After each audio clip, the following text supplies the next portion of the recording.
Salut à tous. Alors dans ce petit tuto, je vais vous montrer comment on peut animer un GIF, donc ce qui s'appelle un GIF animé. Et on va le faire ça avec Photoshop. Donc il existe plein de logiciels, mais en tout cas on va se servir de ce qu'on connaît et je vais vous montrer étape par étape.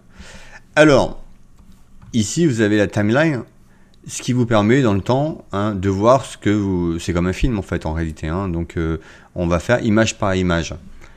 Alors, il faut savoir que pour tout ce qui est GIF animé, moi je vous déconseille de faire ça en 24 images secondes ou en 25, parce que là ça va partir à une vitesse grand V et vous allez avoir un GIF qui va peser je sais pas combien. Essayez de faire le minimum d'images. Moi je l'ai fait pour, vous pourrez aller voir si vous voulez sur mon site. Mais en tout cas, le but c'est d'en faire le moins possible. Alors, on va créer autant d'images que d'effets. Alors, je vais créer ici 5 images. Voilà. Et ici, je vais dupliquer mon calque 5 fois. Donc, pomme J, 1, 2, 3, 4, 5. D'accord? Bon, j'en ai fait un de trop.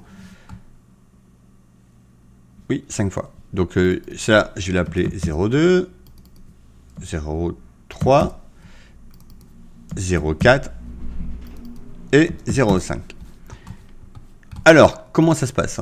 Je vais lui dire ici, quand tu es à l'image 1, qu'est-ce que tu vois? Tu vois que ça.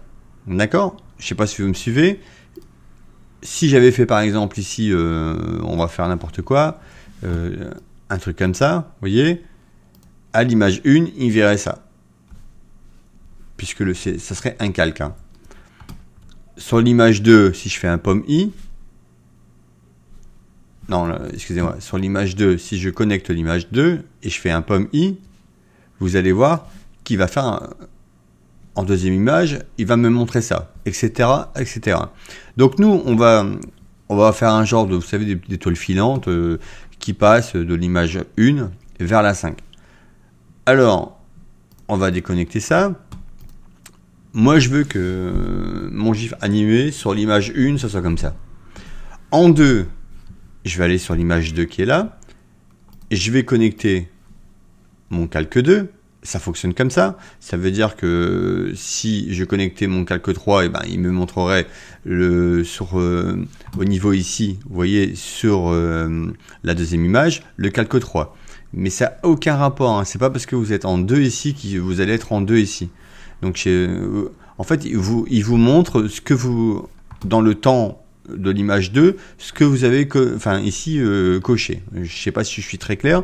Bon, vous pourrez éventuellement me poser des questions, mais je pense que vous allez comprendre ce que je vais faire. Alors, sur le calque 2, moi je voudrais lui faire un halo et le démarrer directement ici. Donc vous pouvez choisir un... Voilà, par exemple. Ouais, on va prendre n'importe quoi, on s'en fout, c'est juste pour le tuto. On va dire que sur l'image 2 ici, c'est comme ça. Vous voyez bien que si je passe de la 1 à la 2, on a bien notre halo. On va passer à la 3. Et je vais aller connecter mon calque 3 et je vais lui dire, mon ami, mets-toi ici quand tu es sur l'image 3. Vous voyez bien que ça se passe bien. Donc la 1, la 2 et la 3. Et je vais aller sur l'image 4 et je vais aller connecter mon image 4. Alors, en appuyant sur Alt, Filtre et Halo, on revient au filtre d'avant. Autrement, si vous faites filtre Halo, il va vous appliquer la même chose que ce que vous aviez avant. Et je vais le pousser un peu ici. Vous voyez, à la position 4 dans mon image, le calque 4, on lui a appliqué ce halo là. Maintenant, tout ça c'est parfait. Et je vais aller en position 5. Et ici, hop, et je vais aller lui mettre mon halo là. Oui, c'est stylé. Alors, je vais mettre au début et je vais regarder. Voilà. Là, Pourquoi il joue en boucle? Puisqu'ici on a, vous voyez le petit curseur qui est là, il marquait toujours. On pourrait accélérer ce mouvement-là. Il vous suffit de prendre toutes les images. Après, vous pouvez par exemple mettre une pause sur, ici de 10 secondes sur un temps d'arrêt, puisque si on avait créé un 6e calque avec une 6e image, on aurait peut-être marqué, je sais pas, retouche d'image, vous voyez, pour faire un temps d'arrêt. Mais en tout cas là, on va accélérer le mouvement puisque j'ai l'impression que c'est pas assez rapide. Donc on était à 0,5, on va mettre 0,2. On va vérifier ça. C'est pas encore assez rapide. Donc là, ben, du coup, on va passer à 0,1 seconde. Et vous allez voir qu'ici, tout de suite, l'effet se fait. Vous voyez? Voilà. Donc j'espère que vous avez compris le principe. Alors, comment maintenant ça marche pour l'exporter?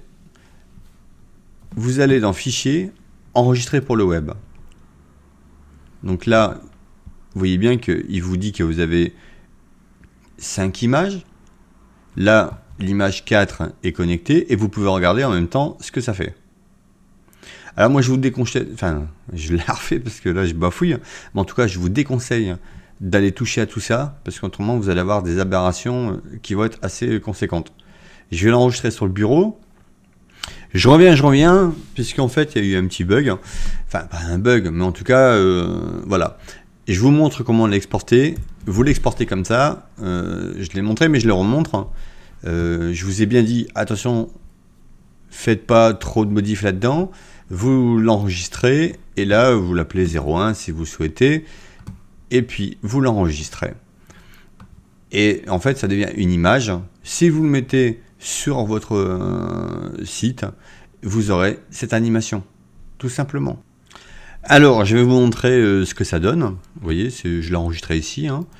Donc, tiens, j'en ai fait une, mais bon, je vous montre celle-là. Si vous appuyez sur la barre d'espace, vous voyez que c'est bien animé. Alors, ça marche aussi bien sur Internet. Si vous le glissez directement ici, vous allez voir que ça marche. Voilà, bah écoutez, je vous souhaite une bonne soirée ou une bonne journée parce qu'on ne sait pas si on est le matin ou le soir sur Internet. Donc en tout cas, j'espère que ça vous aura bien aidé pour vos créations.